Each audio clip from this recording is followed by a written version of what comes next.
तो स्टूडेंट इस क्लास में हम लोग समझेंगे बायोटेक्नोलॉजी का फर्दर एप्लीकेशंस, ठीक है। और इस क्लास में हम लोग थोड़ा बायोलॉजी का बेसिक्स भी समझेंगे। जिसका बायोलॉजी बैकग्राउंड रहा है तो वो अच्छे से हमको भी समझा सकता है, समझे। तो यहाँ पे देखो चौथा वाला इंटरफेरेंस प्रोडक्शन। क्या होता है इंटरफेरेंस, जानते हो तुम लोग? देखो वर्ड से ही समझ में आ रहा है कि इंटरफेरेंस मतलब पक्का इंटरफेयर वाला कुछ बात होगा। इंटरफेयर वाला बात होगा ना। इंटरफेयर मतलब क्या होता है? किसी के स्टेटस को में जाके डिस्टर्ब करना, है ना। जैसे तुम लोग कब इंटरफेयर करेगा? जब तुम कुछ काम कर रहे हो और जाके फालतू का आगे कोई एक्सटर्नल एजेंट आगे, तभी ना बोलेंगे इंटरफेरेंस हो रहा है।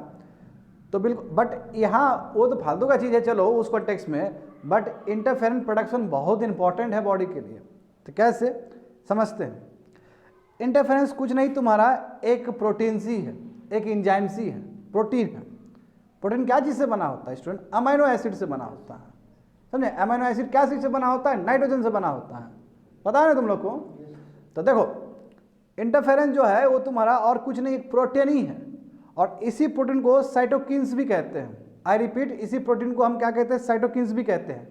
और ये बहुत इंपॉर्टेंट है एक सेल और दूसरे सेल के कम्युनिकेशन के लिए। एक सेल और दूसरे सेल के कम्युनिकेशन के लिए इंटरफेरेंस का प्रोडक्शन होना बहुत ही जरूरी है, समझ गए? अब क्यों? जैसे मान लो कि बाहर से कोई पैथोजन आया, कोविड-19 वायरस आया, लेट्स अटैक किया और एक सेल इन्फेक्टेड हो गया, एक सेल इन्फेक्टेड हो गया, तो उस समय एक प्रोटीन जनरेट होगा और ये प्रोटीन दूसरे सेल को बोलेगा कि देखो बाबू अटैक हो गए, हम बच के रहना। तो अगला वाला सेल क्या करेगा? एंटीबॉडी तैयार करके रखेगा वहाँ पे, यानी कि फाइट करने का कगार पे आ जाएगा, ताकि दूसरे सेल में भी इन्फेक्टेड ना हो। बात समझ में आ रहा है? कुछ भी दिमाग में आ रहा है? कुछ भी? यानी कि कहने का मतलब ये सिग्नल दे रहा है कि हम तो गए, तुम सावधान रहो। तो एक सेल और दूसरे सेल के बीच में कम्युनिकेशन करने का जो प्रोटीन है उसी को साइटोकिन्स कहते हैं, उसी को इंटरफेरेंस कहते हैं। होप सो समझ में आ गया होगा। और ये इंटरफेरेंस के वजह से ना एक सेल के पास ताकत मिलता है कि कैसे वो बाहर का पैथोजेंस है, कैसे जो वायरल डिजीजेस है जो बाहर से आ रहा है उसे कैसे हम लड़ सकें। समझ में आ गया? पॉइंट वाइज समझो। मान लो कि वायरल इन्वेजन हो गया। वायरल इन्वेजन मतलब क्या? कोई वायरस आ गया लेट्स बाहर से, हाँ दूसरा भी हो सकता है, बैक्टीरिया भी हो सकता है, प्लाज्मोडियम भी हो सकता है, कुछ भी हो सकता है। यदि मान लो कि वायरल इन्वेजन हुआ तो उस समय जो सेल इन्फेक्टेड होगा, कोई सेल तो इन्फेक्ट हुआ ना, बॉडी में आया तो कोई सेल तो इन्फेक्ट हुआ, वो तुरंत इंटरफेरेंस को रिलीज करेगा, यानी कि प्रोटीन को रिलीज करेगा। और जिसके वजह से दूसरे सेल में कम्युनिकेशन हो गया। दूसरे सेल को पता चल चुका है कि हमारा भाई को हुआ, हमारा भाई को अटैक हो गया है, हम सावधान रहें। जब हम सावधान रहे तो कैसे सावधान रहेंगे? एंटी वायरल डिफेंस सिस्टम को स्ट्रॉन्ग करके, ताकि दूसरा भी तुम्हारा सेल क्या वो ना हो, इन्फेक्टेड ना हो। समझे स्टूडेंट? तो देखो it causes the synthesize of several enzymes which inhibit the viral growth. और इंटरफेरेंस के वजह से ना ये क्या करेगा? बहुत सारा एंजाइम्स बन के तैयार हो जाएगा। और वो एंजाइम बन के जो तैयार होगा, जिसके वजह से तुम्हारा जो एक वायरल डिजीज की वजह से या पैथोजन की वजह से जो अटैक हुआ सेल, वो सेल और ज़्यादा तुम्हारा मल्टीप्लाई ना हो उसका इफेक्ट। तो यहाँ क्या तैयार कर लेगा? बहुत सारा एंजाइम तैयार कर लेगा और एंजाइम लड़ेगा उससे। बात समझ में आ गई ना? और वायरल ग्रोथ होने नहीं देगा उसको, यानी कि एक सेल से दूसरे सेल तक उसका इंपैक्ट जाने नहीं देगा। ये तुम्हारा इंटरफेरेंस का इतना बड़ा रोल है। तो इंटरफेयर किया वहाँ पॉजिटिव कॉन्टेक्स्ट में किया है interfere. Are you getting me? Positive context में किया गया है। दूसरा देखो द इंटरफेरेंस ऑल्सो, जब जरूरत पड़े तो WBC को भी उठा देगा वो। WBC जानते हो ना? ब्लड का कितना हिस्सा होता है स्टूडेंट? ब्लड का 4 हिस्सा होता है। इधर देखो, एक RBC होता है, एक WBC होता है, एक प्लाज्मा होता है, एक प्लेटलेट्स होता है। जब कोविड ये काटता है ना, क्या बोलते हैं, डेंगू, तो प्लेटलेट्स घटता है ना। कितना होता है नॉर्मल प्लेटलेट्स बताओ तो? 1.5 लाख होता है। 1.5 लाख, और कोई को पता है 1.5 लाख? मतलब बहुत कॉमन है, क्योंकि आदमी लोग को काटता है तो आदमी को पता है अच्छे से प्लेटलेट्स। प्लाज्मा क्या होता है बताओ जरा? वो प्लेटलेट्स है स्टूडेंट। प्लाज्मा क्या होता है? प्लाज्मा ब्लड का जो तुम्हारा फ्लूइड पार्ट है, that is called plasma. Blood का जो फ्लूइड पार्ट है that is called plasma. RBC WBC, मगर जो सबसे इंपॉर्टेंट पार्ट है ब्लड का वो WBC है। फिर WBC का भी तुम्हारा 5 हिस्सा होता है। लिम्फोसाइट्स होता है, बेसोफिल्स होता है, और भी बहुत सारे होते हैं, 5 टाइप के होते हैं, जिसमें सबसे इंपॉर्टेंट लिम्फोसाइट्स। वो क्या करता है तुम्हारा, देखो ये 5 जो चीज़ है, देखो 5 चीज़ का टेक्निकल नेम है, ये सब बायोलॉजिकल नेम है। मैं मेन काम समझो, इसमें 2 जो पार्ट रहेगा वो तुम्हारा फर्स्ट लाइन ऑफ डिफेंस के रूप में काम करेगा, यानी कि एंटीबॉडी नहीं बनाएगा अभी, ये जाएगा लड़ने के लिए। WBC का 5 हिस्सा, 5 हिस्सा में जो पार्ट है, 2 पार्ट तुम्हारा फर्स्ट लाइन ऑफ डिफेंस वो देखेगा। यदि इससे नहीं हुआ तो फिर पीछे बैठा हुआ है 3, और 3 में एक है जो कि केवल एंटीवायरस बनाएगा, मतलब डिफेंस तैयार करेगा, एंटीबॉडी बनाएगा, और एक तुम्हारा एक जो पार्ट है वो पार्ट तो डायरेक्ट कैंसर सेल को खत्म कर देगा, यानी कि वो फर्स्ट लाइन ऑफ डिफेंस नहीं, जैसे कैंसर सेल आया तो बोला हटो हटो हटो, तुरंत खत्म कर देगा उसको जाके। 5 में एक, क्योंकि वो उसको कैंसर सेल को ही खत्म करने के लिए बनाया गया। ये देखो आदमी का जो सेल है ना, मतलब मैं कहूँगा अजूबा चीज़ है। देख तो कितना गंदा गंदा खाना खाते हो फिर भी बचे हुए हो, और हर गंदा खाना के साथ माइक्रो ऑर्गेनिज्म आपका अटैच, फिर भी बचा हुआ है। क्यों? इम्यूनिटी। और इम्यूनिटी कैसे आता है? यही WBC सबसे आता है। बात समझ में आ रहा है ना? तो कैसे हुआ तुम्हारा, एक जो लिम्फोसाइट्स है वो क्या करेगा, तुम्हारा एंटीबॉडी बनाएगा। तो यहाँ पे देखो समझो, यही बोला गया है कि जो इंटरफेरेंस है, यानी कि ये जो सिग्नल प्रोटीन है जिसको साइटोकिन्स भी कहते हैं, ये क्या करेगा, WBC को भी एक्टिवेट कर देगा। जो हो सकता है, अब WBC एक्टिवेट होने का मतलब वो 5 एक्टिवेट हो सकता है, डिपेंड करता है किस तरह का पैथोजन अटैक हो रहा है, और उसके बाद वायरस को डिस्ट्रॉय कर देगा। फर्स्ट लाइन ऑफ डिफेंस गया, यदि वो कर दिया तो अच्छी बात है, अदरवाइज ये अपना प्रोटेक्टिव लेयर क्रिएट कर लेगा, यहाँ पे बन गया। अब देखो कोविड-19 ऐसा बीमारी था बाबू, सब 5 फेल, WBC का 5 जो मैकेनिज्म सब फेल कर गया। बात समझे ना? तभी ना इन्फेक्ट हुआ है। यदि 5 पास कर जाएगा तो आप तो सह लोगे उस चीज को। Interference we name for its ability to interfere with viral growth in the body. आखिर इंटरफेरेंस का नाम इंटरफेरेंस पड़ा क्यों?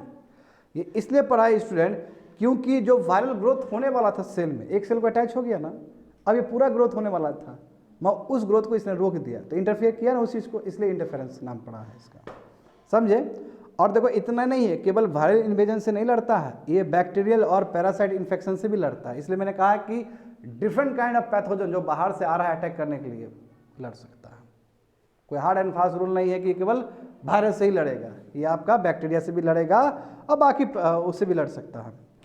देखो ये interference are used as a treatment. देखो कॉमन कोल्ड के लिए, इन्फ्लुएंजा के लिए, हेपेटाइटिस के लिए, हार्ट्स के लिए, इस तरह जो भी बीमारी है जिसका अलग अलग वायरस, अलग अलग माइक्रो ऑर्गेनिज्म वजह होता है, उसके लिए इंटरफेरेंस बहुत इंपॉर्टेंट है लड़ने के लिए। देखो कब हुआ था ये, देखो कब पाया गया था, 1980 में, कोई बहुत पुराना बात नहीं है ये चीज़ इंटरफेरेंस का। 1918 में जो अमेरिकन साइंटिस्ट थे उन्होंने इंटरफेरेंस को प्रोड्यूस कर लिया लैब में। बात समझे ना? कैसे? Gene cloning. अब मैं बताऊंगा तुम लोग को जीन क्लोनिंग क्या होता है आने वाले समय में, क्योंकि इसका बहुत लंबा पढ़ना है तुम लोग को। जीन क्लोनिंग टेक्नोलॉजी की वजह से, यानी कि बैक्टीरिया को यूज़ करके, अब बैक्टीरिया को कैसे यूज़ किया गया, जीन क्लोनिंग मेथड्स से, समझे? और वो बैक्टीरिया कहाँ पाया जाता है स्टूडेंट? आदमी के इंटेस्टाइन में जो पाया जाता है। देखो हमारे बॉडी में बहुत सारा बैक्टीरिया पाया जाता है, do you know this thing? Bacteria हमारे लिए खराब है कि अच्छा है? ज़्यादा अच्छा है हमारे लिए। 85 to 90% बैक्टीरिया हमारे बॉडी के लिए अच्छा है। सिमिलरली 80 to 90% वायरस हमारे लिए खराब है। बात समझे ना? जो पेट में, इंटेस्टाइन में जो बैक्टीरिया पाया था, उस बैक्टीरिया में इस साइंटिस्ट ने क्या किया, जीन क्लोनिंग के हेल्प से लैब में इंटरफेरेंस प्रोड्यूस कर लिया। तो वहाँ से फिर इसने एक बहुत ही बड़ा खोल दिया, ब्रैकेट ही खोल दिया इंटरफेरेंस का। बात समझे? देखो लेटर क्या हुआ, human leucocyte interference was produced. बाद में क्या हुआ, वही जीन सीक्वेंसिंग करके, जीन समझते हो ना, जो डीएनए का हिस्सा है, डीएनए का एक हिस्सा होता है जीन। बाद में क्या हुआ, बाद में ना कि आदमी से रिलेटेड तुम्हारा इंटरफेरेंस को प्रोड्यूस किया गया, ह्यूमन रिलेटेड तुम्हारा इंटरफेरेंस प्रोड्यूस किया गया है जीन सीक्वेंसिंग को ईस्ट में अटैच करके। जैसे उस दिन हो रहा था ना, जो हम लोग देख रहे थे ना इंसुलिन कैसे प्रोड्यूस किया, उसी तरह प्रोड्यूस किया गया। अब देखो गजब बात यह है, ईस्ट जो है, ईस्ट बहुत अवेलेबल है ना हमारे अर्थ में, बहुत ज़्यादा माइक्रो ऑर्गेनिज्म बहुत ज़्यादा अवेलेबल है। तो ईस्ट इतना अवेलेबल है कि पर सेल वो बहुत सारा मिलियंस ऑफ इंटरफेरेंस रिलीज कर सकता है, यानी कि बहुत सस्ता में, बहुत सुविस्ता तरीके से तुम्हारा lot of interference you can get in the lab. तो जो इंटरफेरेंस का जो दिक्कत हो रहा था 1980 से पहले, वो thanks to research and development अब इंटरफेरेंस क्रिएट हो गया। यदि किसी आदमी को इंटरफेरेंस का कमी है तो बिल्कुल इंटरफेरेंस लगाया जा सकता है उसको। समझ में आ गया ना, ये डेवलपमेंट हुआ है। तो वही बोला गया कि later human leukocyte interference was produced by attaching a gene sequence to yeast, यानी कि जो जीन है वो जीन क्या किया गया, ईस्ट में अटैच कर दिया गया, और इससे बहुत ज़्यादा, क्यों the yeast cell could produce about million molecules of interference per cell at a very low, यानी कि पर सेल जितना है तुम्हारा बहुत ज़्यादा प्रोड्यूस, एक ईस्ट बहुत ज़्यादा प्रोड्यूस कर सकता है। कहने का मतलब ये है, वो भी सस्ता दाम में। आगे देखो, तो समझ में आ गया तुम लोग को। ये चौथा तुम्हारा क्या था, फोर्थ एप्लीकेशन था। 3 एप्लीकेशन पहले हो चुका है, करेक्ट, ये चौथा एप्लीकेशन था। 5वां एप्लीकेशन देखो, फर्मेंटेशन ऑफ बायोटेक्नोलॉजी। क्या होता है फर्मेंटेशन, जानते हो ना तुम लोग? एक कॉमन एग्जांपल दो तो फर्मेंटेशन का, किस लिए एग्जांपल दो तो एक ठो फर्मेंटेशन का बताओ। हाँ, ब्रेड से बेस्ट क्या हो सकता है? दूसरा बोलो। दही खाते हो, मकर संक्रांति में खाकर बैठा हुआ है तुम लोग, अरे तो वो भी फर्मेंटेशन का ही है। दूसरा बोलो। दारू जो बनता है, शराब, फर्मेंटेशन का ही रिजल्ट है वो। कहाँ ग्रेप्स का चीज़ बन गया दारू, कैसे बना? ईस्ट की वजह से बना। हाँ, सब जो ताड़ी निकालता है ऊपर से वो भी फर्मेंटेशन ही है। और जितना दारू बासी हो उतना बढ़िया है, कहते हैं ना लोग। देखो, तो फर्मेंटेशन यही है। अब देखो, इसको 2 तरीके से समझाया गया, 2 डेफिनेशन से समझाया गया है। It is a technique by which useful organic compounds are prepared from less useful ones by the use of enzymes और सेल। कितना खूबसूरत चीज़ है। इसमें क्या बोला गया है कि इंजाइम के हेल्प से या फिर किसी सेल के हेल्प से जो लीस्ट यूजफुल ऑर्गेनिक कंपाउंड्स है उसको हम कन्वर्ट करते हैं मोस्ट यूजफुल ऑर्गेनिक कंपाउंड्स में। अब एग्जांपल समझो, यहाँ पे मिल्क और तुम दही का एग्जांपल ले लो, तो ये दोनों को देखोगे तो मिल्क जो तुम्हारा क्या है कि लिस्ट यूजफुल वन है, पर उसको कन्वर्ट करके हम दही में कन्वर्ट करते हैं। दही क्या है हमारे लिए? अब किसके लिए लिस्ट यूजफुल है, किसके लिए मोर यूजफुल है? आदमी के लिए, बाकी प्रजाति के लिए नहीं, आदमी के लिए।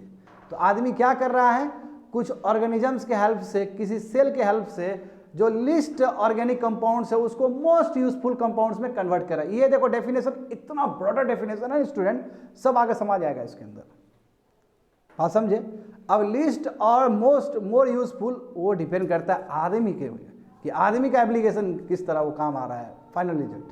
दूसरा डेफिनेशन देखो, any process for the production of product, यानी कोई भी चीज़ आप बना रहे हो स्टूडेंट, कोई भी चीज़ बना रहे हो, बट उसमें आप माइक्रो ऑर्गेनिज्म का यूज़ करके बना रहे हो। जैसे देखो ना, आज दूध से दही जो बनता है, कौन सा माइक्रो ऑर्गेनिज्म यूज़ होता है बताओ जरा? लैक्टोबैसिली।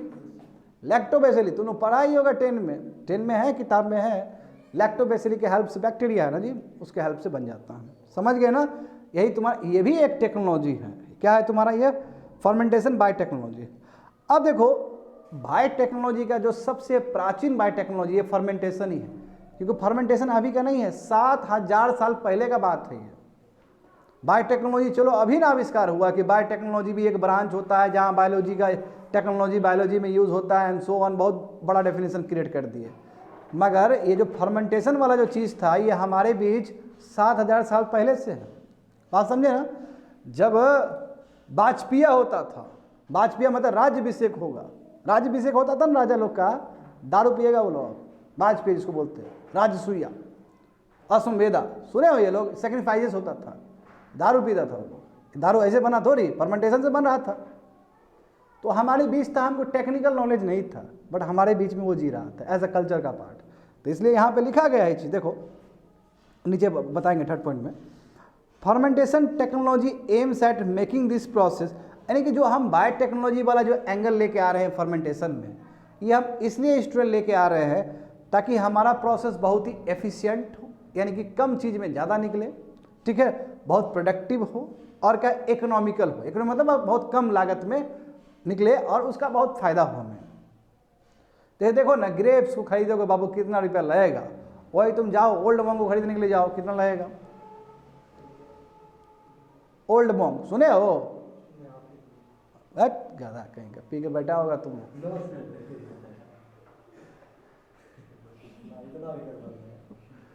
तारी उड़ी तो पी के बैठा होगा ना। बिल्कुल नहीं पीना है। देखो ये सब पढ़ने के लिए ठीक है।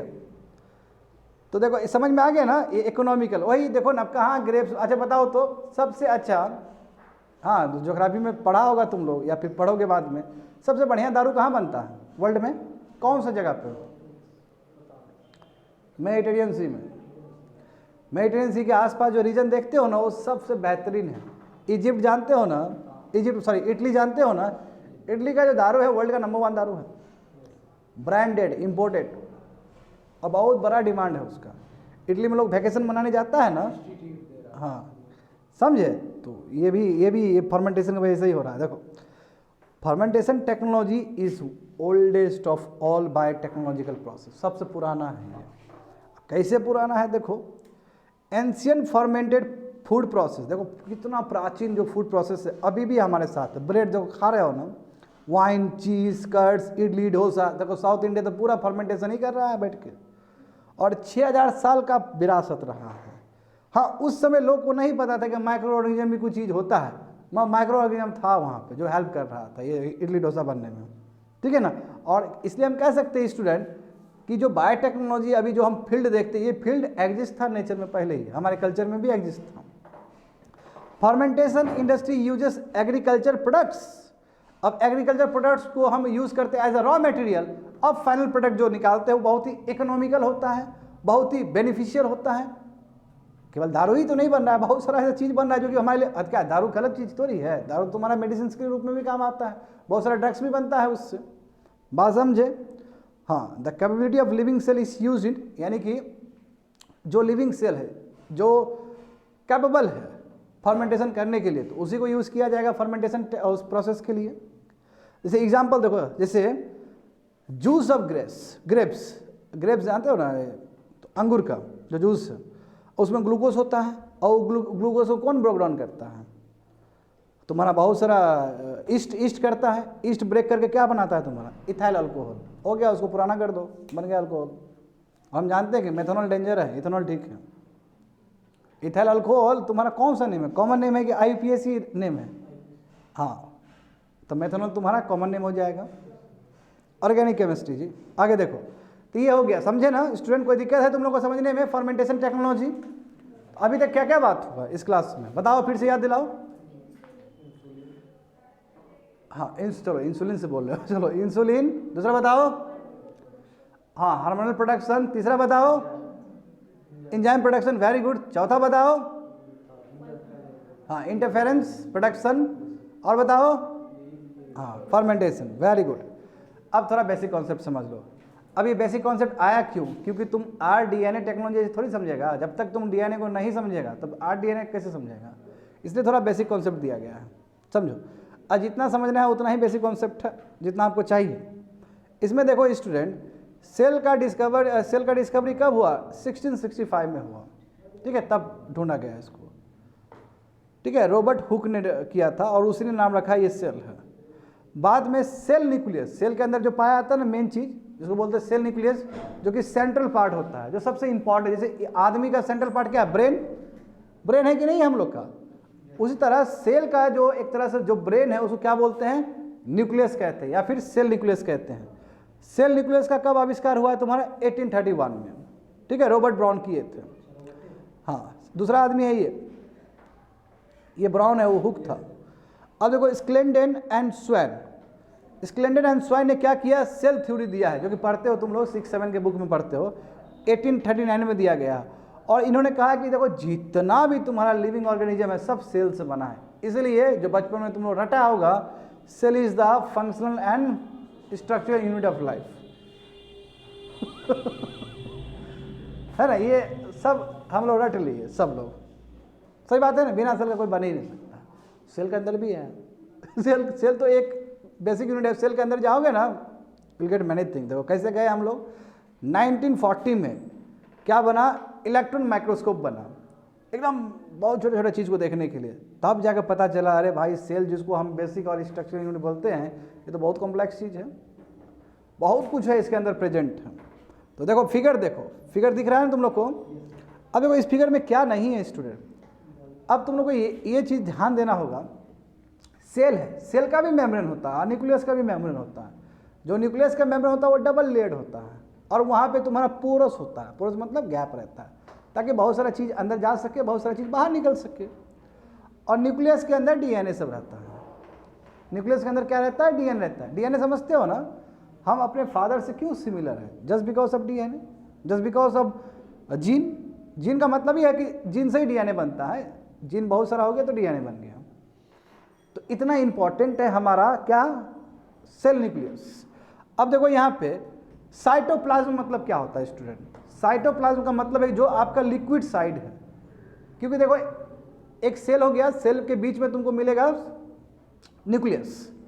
न्यूक्लियस और बाहर का जो चीज़ है उसको क्या बोलते हैं? साइटोप्लाज्म बोलते हैं। साइटोप्लाज्म मतलब जो फ्लूइड है, और इसी फ्लूइड में बहुत सारा ऑर्गेनलेस, यानी कि बहुत सारा ऑर्गेनलेस मतलब क्या? बहुत सारा यूनिट्स अटैच है। उसमें देखो क्या नहीं है? माइटोकॉन्ड्रिया है। माइटोकॉन्ड्रिया के बारे में क्या जानते हो तुम लोग? पावर हाउस, एटीपी वाला जान रहे हो ना? पढ़ा तो होगा 9 और 10 में। एटीपी जो एनर्जी, जो कन्वर्ट एनर्जी जो आता है वो thanks to mitochondria, power house है सेल का, समझे? उसी तरह और भी बहुत सारा चीज़ है, समझ गए ना? देखो आगे देखो, तो साइटोप्लाज्म समझते हैं स्टूडेंट। साइटोप्लाज्म क्या होता है? ये सब्सटेंसेस है जो कि सेल मेम्ब्रेन, सेल मेम्ब्रेन मतलब जो आउटमोस्ट लेयर है आपका सेल का, ठीक है, और न्यूक्लियस के बीच में जितना भी फ्लूइड प्रेजेंट है वही क्या है? आपका साइटोप्लाज्म है। दिख रहा होगा फिगर तुम लोग को, कलरफुल फिगर देख लो। आगे जाओ, नीचे जाओ, साइटोप्लाज्म दिख रहा है, सब फ्लूइड है। सेल मेम्ब्रेन है, सेल मेम्ब्रेन भी देखो डबल मेम्ब्रेन होता है, और ये भी पोरस होता है, कुछ चीज़ अंदर आएगा, कुछ चीज़ बाहर जाएगा, समझे? उसी तरह न्यूक्लियस का भी ऐसा ही रहता है। न्यूक्लियस दिख रहा है तुम लोग को, देखो यहाँ पे स्टूडेंट, यहाँ पे देखो, यहाँ पे देखो, देखो यहाँ पे ये न्यूक्लियस है, ये तुम्हारा सेल मेम्ब्रेन है। तो न्यूक्लियस का भी डबल लेयर रहेगा, और जितने भी तुम फ्लूइड पार्ट देख रहे हो न्यूक्लियस के बाद और सेल मेम्ब्रेन के अंदर, वो सब साइटोप्लाज्म है। और साइटोप्लाज्म में ही बहुत सारा ऑर्गेनलेस तुम्हारा अटैच है, उसी के ऊपर तैर रहा है, ऐसे ऐसे करके, समझे? तैर रहा है। कौन सा तैर रहा है? वही गोल्गी एपेटस हो गया, राइबोसोम्स हो गए, माइटोकॉन्ड्रिया हो गया। बहुत इंपॉर्टेंट है हमारे बॉडी के लिए, क्योंकि इसका अलग अलग काम है, सबका अपना अपना काम है, समझ गए? देखो वही लिखा गया है, it is the substances present between the cell membrane, outer most covering of cell and the nucleus. ये क्या है? फ्लूइड सब्सटेंसेस से बना हुआ, जिसमें बहुत सारे सेल ऑर्गेनलेस अटैच है, वही माइटोकॉन्ड्रिया, गोल्गी, राइबोसोम एसेट्रा। और जितने भी ऑर्गेनलेस है स्टूडेंट, माइटोकॉन्ड्रिया, राइबोसोम से जितने भी, सबका अपना अपना काम है, सब बेचारा काम करता है अंदर में। आगे देखो, न्यूक्लियस क्या है? सबसे इंपॉर्टेंट तो न्यूक्लियस ही है। ये स्फेरिकल है। क्या होता है बताओ तो? स्क्वायर, सर्कल और स्फेयर में क्या डिफरेंस है? हाँ, बहुत अच्छा, वेरी नाइस। सर्कल 2D है और स्फेयर क्या है तुम्हारा? 3D है। देखो स्फेरिकल साइज है और ये सेल के सेंटर में रहता है, समझे ना? ये भी तुम्हारा कैसे है? देखो न्यूक्लियर मेम्ब्रेन से कैसे तुम्हारा अलग है ये? It is separated from cytoplasm bye double, यानी कि साइटोप्लाज्म से अलग कैसे है? डबल लेड मेम्ब्रेन है इसका, और साइटोप्लाज्म से ये अलग है। क्यों? क्योंकि साइटोप्लाज्म कहाँ प्रेजेंट रहेगा? इसके आसपास प्रेजेंट रहेगा, बट वो सेल मेम्ब्रेन के अंदर रहेगा, समझ गए ना? और देखो मेम्ब्रेन जो तुम्हारा सेल, ये न्यूक्लियस मेम्ब्रेन, वो पोरस है कि नहीं है? बहुत सारा मटेरियल्स अंदर आएगा, बहुत सारा बाहर जाएगा तुम्हारा, और न्यूक्लियस और साइटोप्लाज्म के बीच में तुम्हारा कम्युनिकेशन चलते रहेगा, और बहुत सारा अंदर आएगा, बहुत सारा बाहर जाएगा, जिस हिसाब से हमारा बॉडी में रिक्वायरमेंट हो। इसलिए स्टूडेंट, न्यूक्लियस क्या है? कंट्रोल सेंटर है। जो भी सेल में होता है, एक तरह से ब्रेन है सेल का। सेल को क्या करना है, क्या काम करना है, और सब इंफॉर्मेशन तुम्हारा न्यूक्लियस से जाता है। जैसे बाहर से जो वैक्सीन लगाते हो ना, उसमें तुम्हारा सेल का, ये न्यूक्लियस का काम है बहुत कुछ करना, समझ गए? साइटोप्लाज्म प्लस न्यूक्लियस, यानी कि साइटोप्लाज्म और न्यूक्लियस दोनों को जोड़ दो तो उसको हम बोलते हैं प्रोटोप्लाज्म, जो कि लिविंग सब्सटेंसेस है सेल के लिए। सेल का जो जीवित वाला जो चीज़ है यही सब है, न्यूक्लियस प्लस साइटोप्लाज्म, सबको जोड़ दिया हमने गोल्गी ऑपरेटर्स है ना, सब माइटोकॉन्ड्रिया, सबको जोड़ के हम क्या बोल रहे हैं? ये प्रोटोप्लाज्म है। न्यूक्लियस देखो, न्यूक्लियस के अंदर जाओगे ना तो थ्रेड लाइक स्ट्रक्चर मिलेगा, एकदम धागा टाइप का। आगे देखो फिगर देखो तो थ्रेड लाइक स्ट्रक्चर तुमको दिख जाएगा, ऐसे धागा है ना, देखो क्रोमोसोम। तो न्यूक्लियस के अंदर तुमको क्रोमोसोम्स मिलेगा, और क्रोमोसोम का मतलब क्या है? Thread like structure. थ्रेड समझते हो ना? थ्रेड क्या होता है? हाँ, धागा, एकदम तुम्हारा अलग टाइप का रहेगा, ये ट्विस्टेड फॉर्म में रहेगा। अब देखो बढ़िया समझना है, यहाँ से इंपॉर्टेंट चीज़ हुआ, ये तुमको डीएनए समझना है, बढ़िया समझो यार, नहीं तो नहीं समझ पाओगे next class. This carry genes, यानी कि जो क्रोमोसोम्स है वो जीन को कैरी करता है, और ये जीन ही तो रिस्पॉन्सिबल है जिसके वजह से तुम्हारा फादर का जो ट्रेट है वो सेम तुम्हारा जैसा फीचर होता है। जैसे तुम्हारे फादर बहुत लंबे हैं तो तुम भी लंबे रहोगे, तुम्हारा फादर जैसे दिखते हैं तुम भी वैसे ही दिखोगे। It just because of the chromosomes. और क्रोमोसोम के अंदर क्यों? क्योंकि क्रोमोसोम के अंदर जो जीन प्रेजेंट है, और जीन क्या है? वही जीन तुम्हारा मिलकर डीएनए बनता है, बात समझे। तो ये जो क्रोमोजोम है, जो थ्रेड लाइक स्ट्रक्चर है, वो कैरी करता है जीन्स को, और ये हेल्प करता है कैरेक्टरिस्टिक्स को ट्रांसफर करने में फ्रॉम पेरेंट्स टू ऑफस्प्रिंग, जो उसका बच्चा होगा। जीन क्या है, वही बोला कि जीन क्या है तुम्हारा, वही gene is the unit of inheritance, यानी कि ये यूनिट है, एक एक चीज है। जीन एक एक चीज, यूनिट मतलब क्या, एक एक चीज है जिसके वजह से आफ्टर ऑल डीएनए बनेगा। समझ गए ना, डीएनए बनेगा, और डीएनए वही जीन बोलो डीएनए बोलो, बात एक ही है, जो कि ऑफस्प्रिंग का जो ट्रेड्स है ना, वो पेरेंट्स से मैच करवाएगा। जैसे बोलते हैं ना डीएनए, जैसे सरदा मदर केस हुआ तो डीएनए मैच किया कि नहीं किया, उसका जो हड्डी मैरोनी के जंगल में जो पड़ा हुआ था, डीएनए ही चेक हुआ ना, डीएनए चेक हुआ जी, डीएनए चेक हुआ, पता चल गया कि उसका फादर का ही है, तो डेड बॉडी से पता चल गया फादर का ही, फादर से मिलता जुलता है, तो श्रद्धा आ गई वहाँ पे। कल ही तो आया रिपोर्ट, देखो gene is the unit of inheritance in living organisms, it controls the transfer of hereditary characteristic from parents to offspring. वही बोल रहा है कि जीन कुछ नहीं, ये फादर का जो ट्रेट है वही चीज़ को कैरी करके ऑफस्प्रिंग में ले जाता है। अब फिगर देखो स्टूडेंट, सेल है, सेल के अंदर न्यूक्लियस है, न्यूक्लियस के अंदर क्रोमोजोम है, तो कोई थ्रेड लाइक स्ट्रक्चर है, और उसके अंदर स्टूडेंट क्या है, जीन है, और जीन को पूरा कंबाइन कर दो तो डीएनए है। फिगर दिख रहा है ना तुम लोग को, हाँ। अब यहाँ पे देखो न्यूक्लियस, न्यूक्लियस का क्या काम है, जीन कैरी द इंफॉर्मेशन, वही जीन इंफॉर्मेशन कैरी करता है, ये डिटरमाइन करता है कि आपका फीचर्स क्या होगा, आपका ट्रेड्स क्या होगा, और आपके पेरेंट्स की वजह से आपके शरीर में क्या चेंजेस आएंगे। बात देखो, कई बार होता है ना कि जो फादर का बीमारी है उससे बच्चे को भी बीमारी ट्रांसफर होता है, हेपेटाइटिस बी सब लगाया जाता है, टीकाकरण किया जाता है ना, इसलिए किया जाता है कि आगे ना जाए। बात समझे। जीन्स आर, देखो वही बोले, genes are made up of DNA, genes क्या बना तुम्हारा, डीएनए से बना हुआ है। Some genes act as a instruction, कई जीन्स तुम्हारा क्या है कि जीन ही बोलता है और उस हिसाब से प्रोटीन बनता है। क्यों, अरे प्रोटीन बहुत जरूरी है, जैसे अभी देख रहे हो ना, साइटोकिन्स क्या था, प्रोटीन ही था। तो वही बोला कि बहुत सारे जीन तुम्हारा इंस्ट्रक्शन का काम करता है, वो जीन बोलेगा कि हाँ बनाओ प्रोटीन, तो तुरंत बनाएगा। जैसे देखो डीएनए सबसे स्टेबल चीज है, आरएनए स्टेबल नहीं है, डीएनए न्यूक्लियस के अंदर प्रेजेंट होता है। अभी जो क्रोमोसोम समझ रहे हो, डीएनए कभी निकल ही नहीं सकता वहाँ, तो डीएनए जब नहीं निकल सकता है तो डीएनए इन्फॉर्मेशन देगा, ए फला फला प्रोटीन बनाओ, तो बाहर इन्फॉर्मेशन जाएगा, और राइबोसोम बैठा हुआ है वहाँ पे प्रोटीन बनाने के लिए। जैसे राइबोसोम को मिलेगा इन्फॉर्मेशन, राइबोसोम प्रोटीन बना देगा, वही प्रोटीन तुम्हारा लड़ने के लिए जाएगा, या जो भी बॉडी में रिक्वायरमेंट होगा जिस हिसाब से। बात समझे। इसलिए कहा जाता है स्टूडेंट कि जीन क्या है, तुम्हारा इंस्ट्रक्शन के रूप में काम करता है, उसी को हम प्रोटीन बनाने के लिए काम करता है, प्रोटीन को इंस्ट्रक्ट करता है कि बनाओ भाई, अब तैयार हो जाओ। इसलिए हम कहते हैं कि क्रोमोसोम जीन्स हैं जो कि इन्फॉर्मेशन कैरी करता है आपका, और डीएनए के फॉर्म में। डीएनए मॉलिक्यूल्स का मतलब क्या है कि जो इन्फॉर्मेशन, सेम चीज़ दिया गया है, जिसके वजह से आप क्या करते हैं, DNA molecules contain the information, वो हर इन्फॉर्मेशन है जिसके वजह से एक सेल बनता है अच्छे से, और वो सेल तुम्हारे फादर और मदर का बहुत सिमिलर होगा। क्रोमोसोम देखो, अब क्रोमोसोम को तुम ऐसे नहीं देख सकते हो, क्रोमोसोम को तुम तभी देख सकते हो जब सेल डिवीजन हो रहा हो। तो यदि सेल डिवीजन नहीं हो रहा होगा तो तुम क्रोमोसोम कभी देख ही नहीं सकते हो। तो वही वहाँ पे बोला गया है कि chromosome can be seen only when cell divides. यदि सेल डिवाइड नहीं हो रहा है तो आप क्रोमोसोम को नहीं देख सकते हो। बात समझ, क्रोमोसोम समझ गए ना, जो थ्रेड लाइक स्ट्रक्चर है न्यूक्लियस के अंदर प्रेजेंट है, जिसके अंदर तुम्हारा जीन है, जिसके अंदर तुम्हारा डीएनए है। इन अ सेल जो कि डिवाइडिंग नहीं है, DNA is present as a part of, वो क्रोमेटिन मटेरियल में प्रेजेंट रहेगा। यानी कि मान लो कि सेल डिवाइड नहीं हो रहा है तो उस समय डीएनए का स्टेटस क्या रहेगा, क्रोमेटिन मटेरियल। अब क्रोमेटिन मटेरियल क्या होता है हम बताते हैं। क्रोमेटिन मटेरियल का मतलब होता है कि इंटेंजल मास में, इंटेंजल मतलब क्या, ट्विस्टेड फॉर्म में वो प्रेजेंट है, उसको तुमको क्लियर कट नहीं दिखेगा डीएनए सब। कब क्लियर कट नहीं दिखेगा, जब क्रोमोसोम जब तुम्हारा सेल डिवाइड नहीं हो रहा है।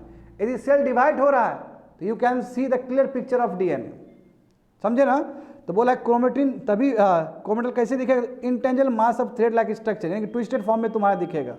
व्हेन द सेल, जब सेल तुम्हारा डिवाइड होने वाला होगा, when the cell is about to divide, यानी कि फ्यूचर का बात है, जब डिवाइड होने वाला होगा तो क्रोमेटिन मटेरियल गेट्स सेपरेटेड, यानी कि क्रोमोसोम से वो अलग हो जाएगा। जब क्रोमोसोम से अलग हो जाएगा तो तुम देख सकते हो उसको कि क्या डीएनए है, क्या स्ट्रक्चर है।